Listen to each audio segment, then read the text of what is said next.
Aturan perang telah hancur. Ukraina sekarang menggunakan rudal jarak jauh untuk menyerang jauh ke dalam kota-kota Rusia.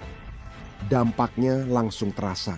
Seluruh kota menjadi gelap gulita dalam hitungan detik setelah serangan itu. Ini bukan kecelakaan omong-omong. Serangan ini terjadi setelah Presiden Trump secara pribadi memberi izin Ukraina yang secara efektif mengubah perhitungan perang. Setelah Rusia secara agresif menolak untuk bernegosiasi dengan Zelensky, Trump telah menyatakan bahwa Ukraina sekarang bebas untuk bermain sesuai aturan Rusia sendiri. Satu rudal itu tak hanya memutus aliran listrik. Itu telah memperlihatkan kegagalan besar oleh Kremlin dalam melindungi rakyatnya sendiri, menjerumuskan seluruh penduduk ke dalam kegelapan yang dalam. Sekarang, orang-orang Rusia marah pada Putin, dan kemarahan mereka mengancam akan mengguncang fondasi kekuasaannya.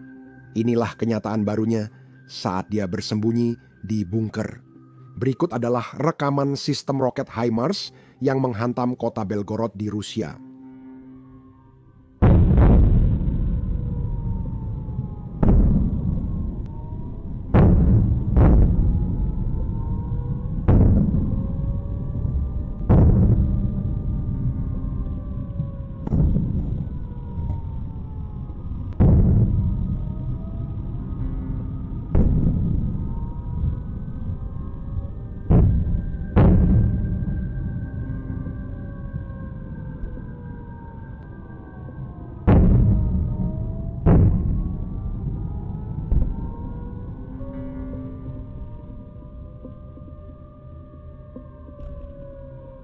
Beginilah reaksi warga kota tersebut.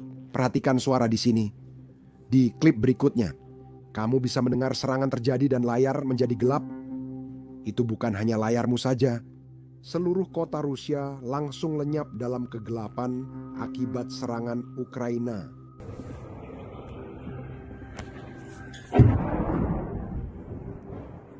Seluruh kota langsung berubah menjadi kekacauan total. Masalah air mulai bermunculan di seluruh tempat dan lampu jalan, lampu lalu lintas berhenti berfungsi seperti yang bisa Anda lihat dari video di layar Anda. Di atas semua itu, orang-orang Rusia mulai secara terbuka mengecam Putin dan mesin perangnya. Mereka tidak marah pada serangan itu, mereka marah pada respons Putin. Mereka yakin Putin belum berbuat cukup untuk membawa Rusia menang perang ini. Dengarkan sendiri.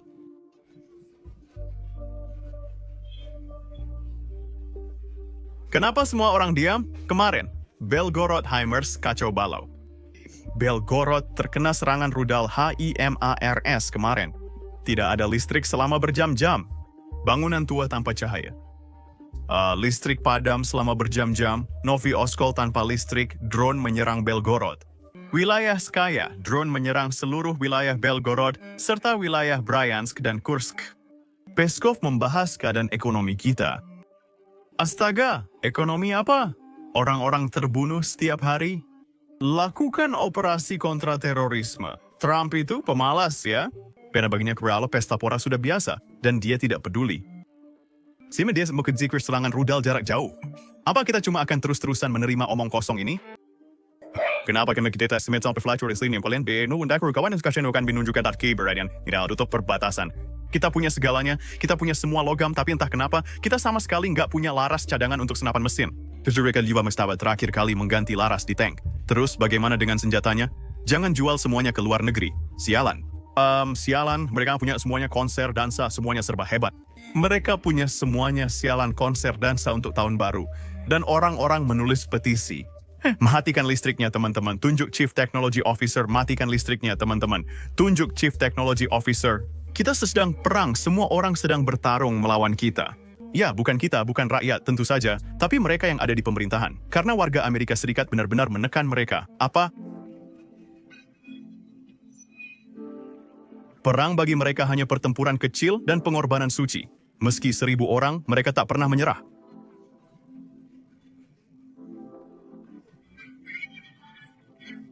Kamu lihat, bukan berarti Rusia tak menyerang Ukraina. Mereka telah menyerang Ukraina setiap malam selama beberapa bulan terakhir. Tadi malam, Rusia menyerang lingkungan di Kiev, menewaskan 4 orang dan melukai 27 lainnya. Mereka menghancurkan rumah seorang pendeta gereja Ukraina, saat anak-anaknya masih berada di dalam. Vladimir Putin pura-pura bahwa dia menyerang Ukraina untuk melindungi kekristenan, padahal kenyataannya dia hanya ingin memperluas kekaisaran Rusia. Sayangnya bagi dia, senjata dan pertahanan udara Rusia justru gagal di mana-mana. Bahkan, drone Rusia berhasil ditembak jatuh oleh Ukraina dengan tingkat keberhasilan 95%. Itulah sebabnya setiap malam Rusia harus mengirim ratusan drone dengan sedikit rudal.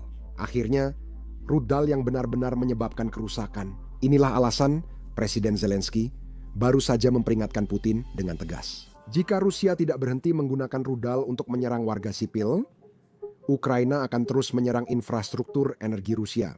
Seperti yang baru saja mereka lakukan. Inilah peringatannya. Dengarkan sendiri.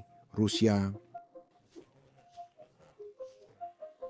Harus memahami bahwa negara beradab berbeda dari bangsa biadab karena tidak pernah menjadi agresor atau memulai lebih dulu. Tapi itu tidak berarti mereka lemah dan kamu tidak boleh menunjukkan kelemahan. Jika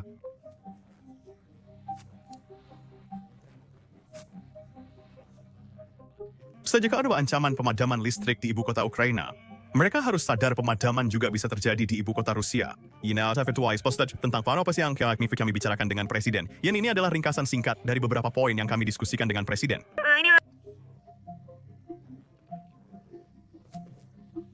juga dikonfirmasi kembali oleh Penasihat Keamanan Nasional Ukraina yang mengeluarkan pernyataan ini setelah serangan di Belgorod. Tanggapan yang benar-benar simetris terhadap serangan Rusia pada infrastruktur sebagai teror, mereka akan mempercepat jalan menuju akhir perang. Harga yang harus dibayar Rusia akan tinggi, mereka akan merasakan konsekuensi dari strategi militer mereka yang didasarkan pada pembunuhan warga sipil. Ini bukan lagi tahun 2022, akan lebih baik jika Rusia menghentikan perang saja. Inilah alasan tepat mengapa Presiden Trump memberikan izin kepada Ukraina untuk menggunakan rudal di dalam wilayah Rusia. Rusia tidak mau bernegosiasi, jadi mereka harus menghadapi kekuatan.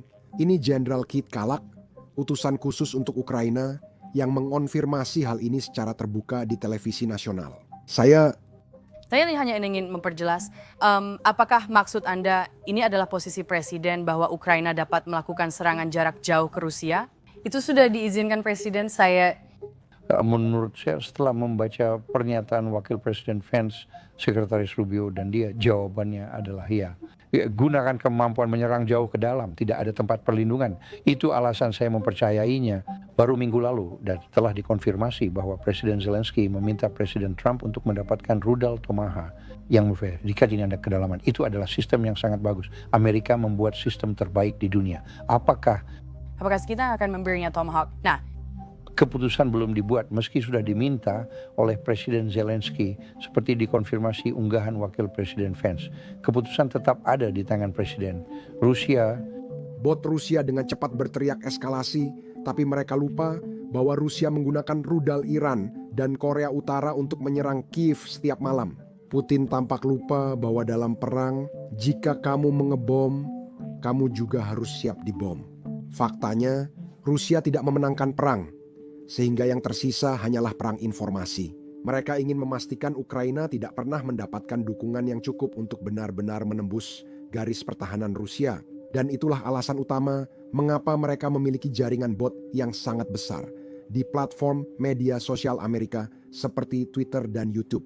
Bahkan di kolom komentar video ini, jika Anda menggulir ke bawah, saya yakin Anda akan melihat bot Rusia. Itulah sebabnya intelijen Amerika mulai menyadari bahwa situasi Rusia di medan perang bahkan lebih buruk daripada yang kami perkirakan sebelumnya.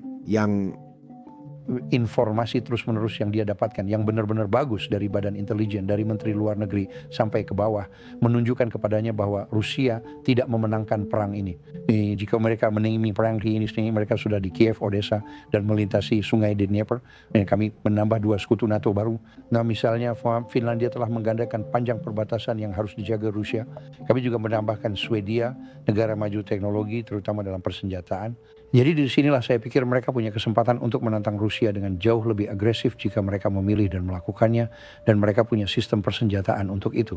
Mereka tak pernah minta pasukan Amerika Serikat.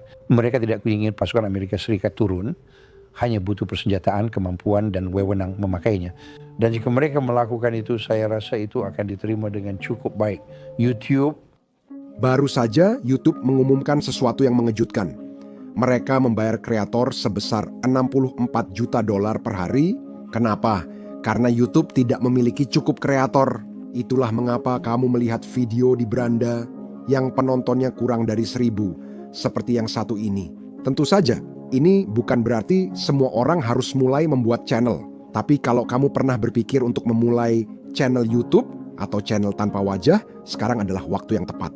YouTube membayar para kreator jutaan dolar setiap hari, dan sekarang lebih dari sebelumnya, YouTube mendorong channel-channel baru dan kecil. Saya yakin kamu punya banyak pertanyaan tentang cara memulai dan mengembangkan channel. Kami sering menerima pertanyaan di email dari beberapa dari kalian. Karena itu, kami mengumpulkan semua saran YouTube kami dalam satu video YouTube gratis. Jadi, jika kamu tertarik untuk memulai channel sendiri, kamu bisa menonton video itu di YouTube dengan mengklik tautan di deskripsi atau kartu di layar kamu.